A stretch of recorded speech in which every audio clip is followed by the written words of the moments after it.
hello my dear friends কি খবৰ আপোনালোকৰ আছে নে ভালে গাইছ মই পিংকি আছো ভালে আৰু আপোনালোকৰ আগত মই নতুন ব্লগ এটা লৈ আহিছো আৰু আপোনালোকক প্ৰথমতে জনাব বিচাৰিছো নতুন বছৰৰ শুভেচ্ছা সো গাইছ আপোনালোকক নতুন বছৰৰ শুভেচ্ছা জনালো আন্তৰিক মৰম ভাল পোৱাৰে শ্ৰদ্ধা জনালো আৰু আপোনালোকে যদি ভাল লাগে মোৰ ব্লগটো চাই কিনে তেনেহলে লাইক কমেন্ট কৰিব সাবস্ক্ৰাইব কৰিব আৰু আপোনালোকে মোৰ ব্লগটো শেষলৈকে চাব সো গাইছ মই গাইজ আপোনালোকে দেখিব পাইছে মই বজাৰ কৰিবলৈ আহিছো আৰু মই হাঁহৰ মাংস ললো গাহৰি মাংস ললো মুৰ্গীৰ মাংস ললো লগত ললো মাছ আৰু মই শাক-পাচলি সবজি অকমানো লৈ ললো কাৰণ সবে একলত খানা খাম ঘৰৰ মানুহে আজি হেতু কাৰণত সো আপোনালোকৰ শেষলৈকে মই হয়তো দেখাব নোৱাৰিব পাৰো তো এইখিনিত হয়তো মই ভিডিওটো সমাপ্ত কৰিব পাৰো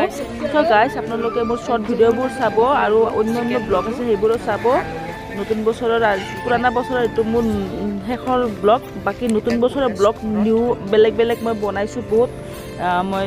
এডিট কৰিব পা নাই এডিট কৰি আপোনালোকক সেইখিনিও দেখাম তো আজিলৈ এইখিনিতে সামৰি মাৰিলো আপোনালোকক guys love you guys bye bye